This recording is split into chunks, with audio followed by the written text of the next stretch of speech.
and welcome to EWTN Pro-Life Weekly, your weekly dose of the top pro-life news and issues, all from a Catholic perspective.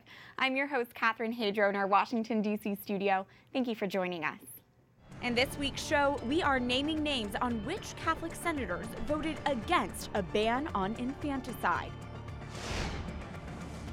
The U.S. Bishop's pro-life chair responds to Catholic politicians who advocate for abortion. And this. What does a night to shine mean to you? It's awesome. Night to shine. People with disabilities are given the red carpet treatment. But first, our top story. The U.S. Senate fails to pass the Born Alive Abortion Survivors Protection Act, essentially voting against a ban on infanticide. This bill does not address abortion. It doesn't address the women's health care issues. What this bill does is address the health care of a baby. We are not here to debate abortion. That is not what this bill is about, the Senator Sass has introduced. We are here today to decide whether or not it should be legal in the United States of America to kill or neglect an infant who's been born alive after a botched abortion. The Senate held a roll call vote Monday on the Born Alive bill, which was introduced by Nebraska Senator Ben Sasse. If passed, it would have required doctors provide appropriate medical care to newborns who survive botched abortions. While the bill received a bipartisan majority, it failed to receive the 60 votes required to break a Democratic filibuster. The final roll call vote was 53 to 44. Those who voted against the bill include 10 senators who identify as Catholic. We should note there were 3 Democratic senators who broke with their party and supported the bill: Bob Casey of Pennsylvania, Joe Manchin of West Virginia, and Doug Jones of Alabama. Following the vote, President Donald Trump tweeted, "This will be remembered as one of the most shocking votes in the history of Congress. If there is one thing we should all agree on, it's protecting the lives of innocent babies." From Capitol Hill, we are now joined by Senator Marsha Blackburn of Tennessee. Senator, welcome to the show. Thank you. Good to be with you. It's good to have you. First off, what is your reaction to the results of this week's Born Alive roll call vote? I think people looked at this vote yesterday and said, "You have got to be kidding me. Why in the world would anybody say let's deny care to a baby that's been born alive and survived a botched abortion?" And that is simply what this bill was. It was deliver the same standard of care. And I will tell you what it shows is that to Democrats, abortion is more important than life. It shows that infanticide is okay with them. And to say we're comfortable with denying care to a baby that has survived an abortion, it is beyond imaginable. I think everyone was surprised that they pretty much in lockstep went down there and supported the party line, brought Governor Northam's words to life, if you will, in a legislative action. Senator, a growing number of your Senate colleagues are Democratic presidential candidates for 2020. Those senators Kirsten Gillibrand, Kamala Harris, Elizabeth Warren, Cory Booker, Amy Klobuchar, Bernie Sanders, all voted against the Born Alive bill. That's right. What is your message to them, Senator, specifically these Democratic presidential candidates who voted against this ban on infanticide? Well, and what we have to realize is that the right to life is that very first right. And it is so important that we preserve that. And when a baby is born, you have to make certain that that baby receives that standard of care, that it is not denied them. And I would ask them to rethink this and to rethink the message that they are sending, because human life is precious. It is a gift from God. It is something that we want to make certain that we realize there is a right and individuals have that right. And you've got a lot of Republicans that stood and said, we are going to protect that right and be the voice for those that are the most vulnerable among us. You officially took the office as senator last month, and the first bill you introduced into the Senate was another pro-life effort, the Title X Abortion Provider Prohibition Act. What should our viewers know about this bill? Yes, it was the first piece of legislation that we introduced, and what it says is Title X funds go to providers of women's health care. This is health care provided to those that are underserved, and that if you provide abortions, you cannot receive Title X funds. And it draws that line, and it says abortion providers need not apply for taxpayer funds under Title X. But if you're a healthcare clinic, a community healthcare clinic, and you are providing health care to women in the underserved population, absolutely make application for those funds. Here is why it is important. We know that money is fungible. We know that abortion providers sometimes put all that money in one pot, and you don't know what is going to women's health care and what is going to abortion services. And when you hear governors like Northam in Virginia, when you look at what they're doing in New York, you have to say, we have to halt this, because you're talking about terminating those pregnancies late in that third trimester and right before a baby is born. So it is important to make that distinction now. Basically, the president has taken the action that is necessary through executive order, and he has said we can we can prohibit these funds from going to these abortion clinics. And please note, we've got 655 abortion clinics in this country, but we have over 13,000 community health centers that are providing health care, accessible health care to women who are underserved. We want to make certain the money goes where there's the greatest need. Absolutely. Senator Marsha Blackburn of Tennessee, thank you for joining us. Good to be with you. Thank you. We continue the conversation now with Mallory Quigley, the Vice President of Communications for the Susan B. Anthony List. Mallory, thanks for being here. Thanks for having me, Kathryn. First of all, what is your reaction to this Born Alive roll call vote, and what does this mean for the future of this legislation? Yes, well, eyes are sort of pivoting now to the House. We saw 30 members of Congress led by the minority leader, Kevin McCarthy, head over to the other chamber the other night for the vote. And I think that shows the momentum that the members are feeling as the attention really turns towards them. Now, every day that the House has been in session, a pro-life member has gone down and asked for unanimous consent. They've asked for a vote on this legislation, and so far that's been denied. The whip, Steve Scalise, he's leading what's called a discharge petition, which is basically an attempt to override Nancy Pelosi blocking a vote on this bill. So that takes a couple of weeks to gather the signatures, and when that ripens, they're hoping to have enough signatures gathered, when it ripens, that's a technical term, to be able to force a vote on the floor and to get these members of Congress on the record. That is so important. And in light of this extreme abortion vote, there is a new Marist Knights of Columbus poll released just this week that shows a dramatic shift of attitudes towards abortion among Democrats. Yes. What should we know about this? Well, I thought this was a very encouraging poll. They looked at how people identify themselves, pro-life or pro-choice, last month compared to this month, and there's been a dramatic shift among Democrats and among people under the age of 45. So, young people in this country, and they're finding that they identify more and more as pro-life. And I think that's because of the conversation that we've seen surrounding the bill passed in New York, Governor Northam's comments in Virginia, and the extreme positions being advocated by the abortion lobby. And so people are really turning away. This clarity is truly a gift. For decades, the pro-life movement have said, look, this is how radical the pro-abortion lobby is. They want abortion on demand up until the moment of birth, paid for by taxpayers and beyond. And now we have the other side, our opponents, telling us themselves in their own words. That being said, let's talk about 2020. Sure. Every U.S. senator who is running for president voted against this Born Alive bill. what kind of repercussions will they face? Political repercussions for this in 2020? I mean, I think they're going to face massive political repercussions. It's not just unpopular with a majority of Americans nationwide, but with their own base.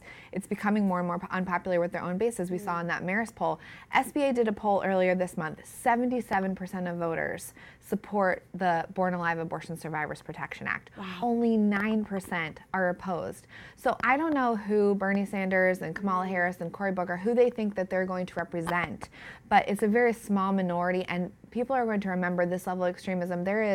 We've reached a boiling point in the pro-life movement over this issue, and I think the burden really is on the extremists to say why the majority of Americans are wrong to have had such a visceral reaction to abortion, infanticide, late-term abortion. Right, and finally, Mallory, I want to get your reaction to some big pro-life news that broke last week. The Trump administration finalized the Protect Life rule. That's right. Can you tell us what this does and does not do? Yes, well, so this, the Protect Life rule basically says that abortion facilities cannot be co-located in the same place as Title X family planning clinics. So if you're an abortion business, you can't also be in the business of contraception. And if Planned Parenthood refuses to comply with these regulations, because we know that they're regularly mixing up Title X activities with abortion, that they stand to lose $60 million. It's their second largest source of our taxpayer funding. It's a huge victory for the pro-life movement. Mallory Quigley with the Susan B. Anthony list. Thanks for being with us this big pro-life week. Very big week. Thank you.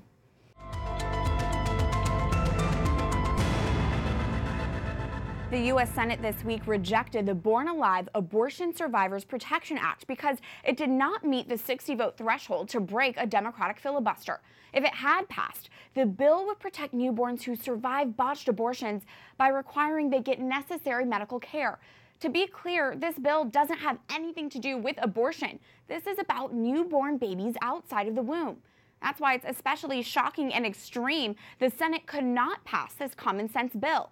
Here at EWTN Pro-Life Weekly, we paid close attention to how each senator voted on this crucial legislation. And that brings us to this week's call to action. Go to ProLifeWeekly.com. Again, that is ProLifeWeekly.com. At our website, you can send a message directly to your senators.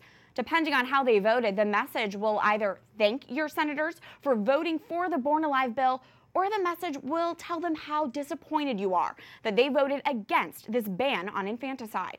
In order for us to craft the message to be for your specific senators, you will simply fill out some of your basic information so we can identify your lawmakers. Again, the Senate's rejection of the Born Alive bill shocks the conscience, but we at least have on record where each senator stands on this issue and whether or not they believe babies who are born alive deserve necessary medical care. Tell your senators what you think of their vote of the Born Alive bill. Again, send your message by going to ProLifeWeekly.com. Moving now to our next guest, with prominent Catholic politicians advocating for extreme abortion legislation, including the 10 Catholic senators who voted against the Born Alive bill. How should our church leaders be responding?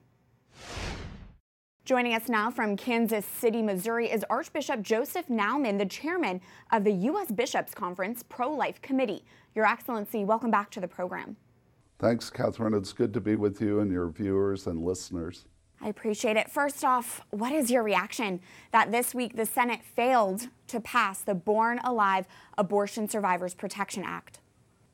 You know, I'm incredulous that anyone could vote against this legislation, and it just shows how radical the other side has become, that it's not sufficient to have abortion up to the very moment of birth, but now to kill children actually after they're born, and not to be able to protect those, not to have a majority of the Senate be able to vote for this is unbelievable. And for the 10 Catholic senators who voted against this ban on infanticide, what do you want to say to them in particular? Well, it's difficult to understand what their reasoning can possibly be, but I think what it says is that they're much more members of their party, they're much more convicted to the beliefs of the abortion lobby than they are to their Catholic faith. And it's just a tragedy to see Catholics who won't even stand up to protect babies that are born, much less the unborn. In your role as Archbishop, you have had to address public Catholic figures who support abortion. The most prominent example is probably Kathleen Sebelius, the former HHS secretary under the Obama administration and the former governor of Kansas. Can you walk us through how you, as Kathleen Sebelius's Archbishop, responded to her public pro-abortion work? Yeah, so, well, Kathleen Sebelius was in office when I was appointed the Archbishop. And we began with a dialogue, and I met with her over several months that actually straddled a couple of years. And I think the first response of a bishop or a pastor is to try to bring the person to the truth and to light. And so we had these conversations about her positions. At some point, it became obvious that she was not going to change. And I, at one point, said to her, I said, Governor, someday you're going to have to give an accounting before God. And I don't know how you're going to be able to explain your failure to protect the innocent unborn life. I said, but someday I'm going to have to go before God.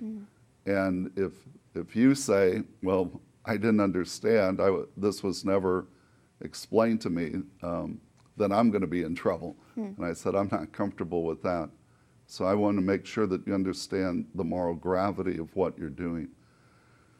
And at that point, you know, I told her that I requested she not present herself for communion because it was a scandal in the sense that it confused many people about how could she, and she would do this when she would veto pro-life legislation, she would invoke her Catholic faith and say, as a Catholic, and even claim to be pro-life when she was signing this legislation. So that was adding to the confusion.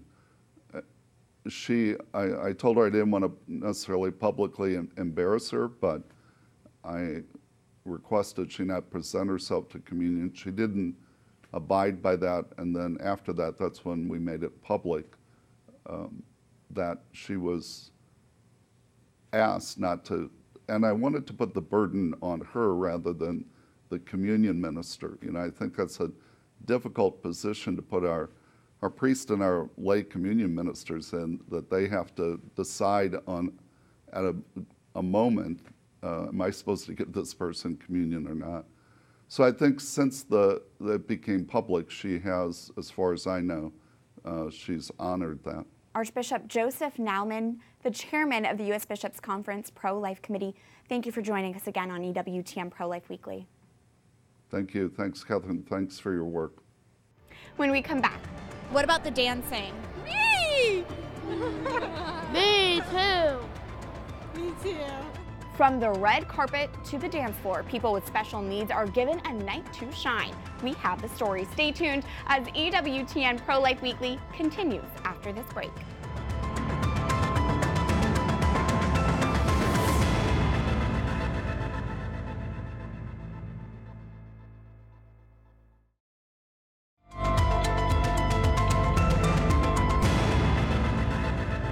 Welcome back to EWTN Pro-Life Weekly. I'm your host, Kathryn Hydro.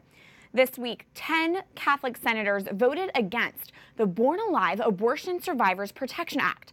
That's this week's Speak Out segment.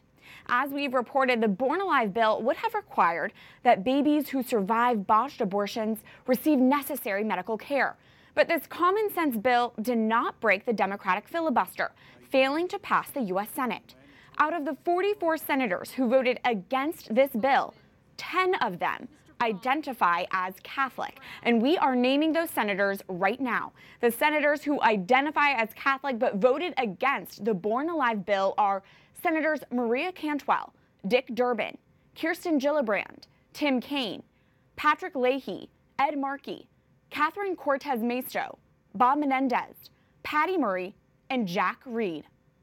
Adding insult to injury, if all of those senators I just named actually voted according to the church's teachings on life, the Born Alive bill would have passed the U.S. Senate.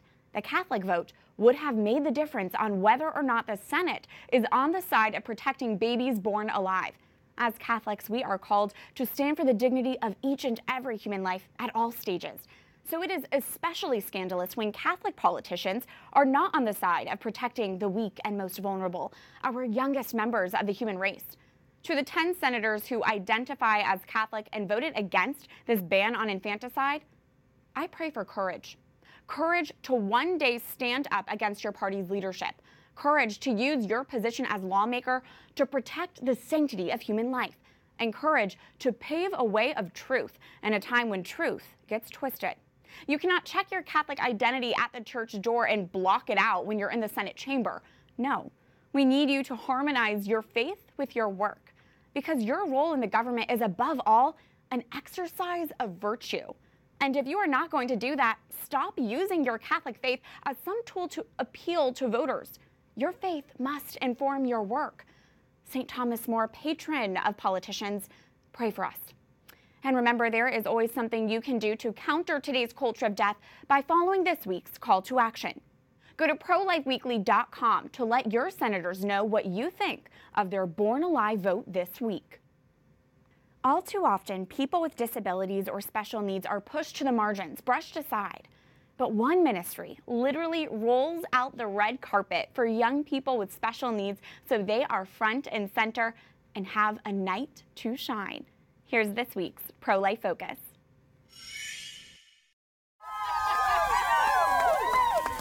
While this appears to be a sashay down the runway, these young people are actually making their grand entrance into prom. Hi.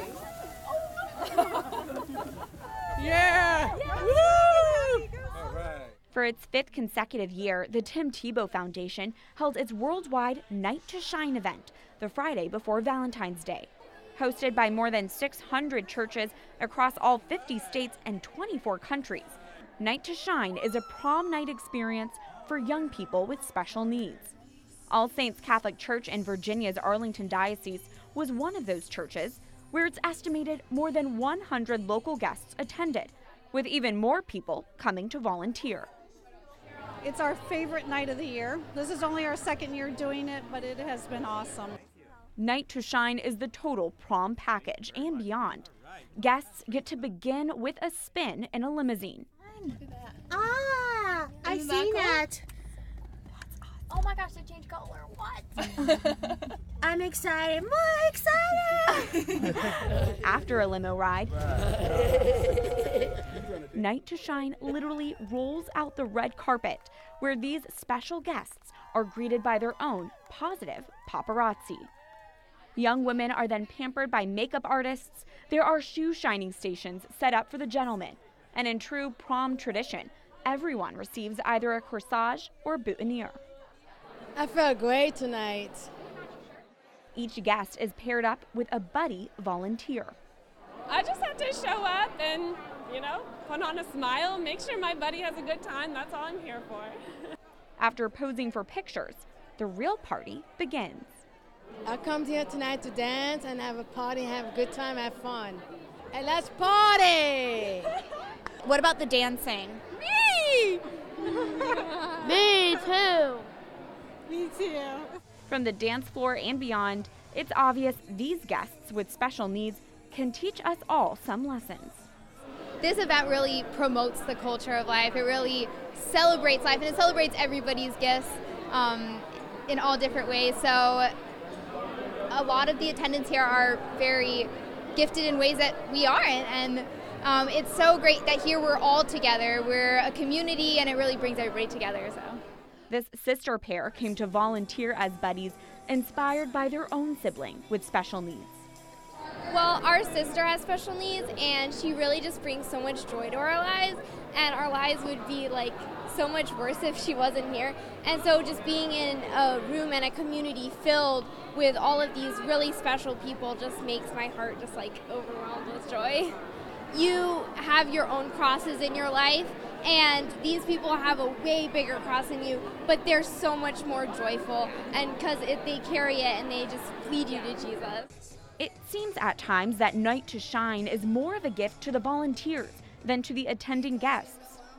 Once you do it once, people want to get involved.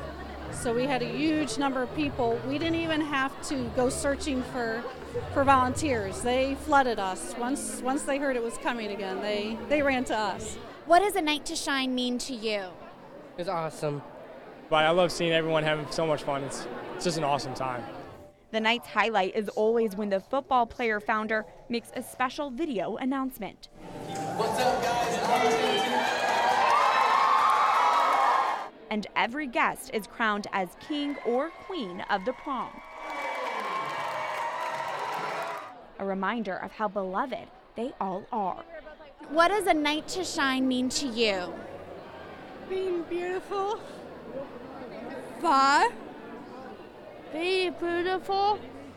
When these guests are given the royal treatment, it's ultimately the King of Kings who shines through. It was such a remarkable experience to attend Night to Shine. What an incredible ministry that Tim Tebow has created. And that is the only time you will ever hear me say something nice about a Florida Gator. That does it for this edition of EWTN Pro-Life Weekly. Until next time, you can email me at prolifeweekly@ewtn.com. Or good news, we have created a Facebook page, Twitter handle, and Instagram just for this show. Be sure to like and follow along.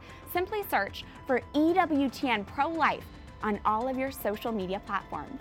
Remember, life is a gift. Your life is a gift. God bless.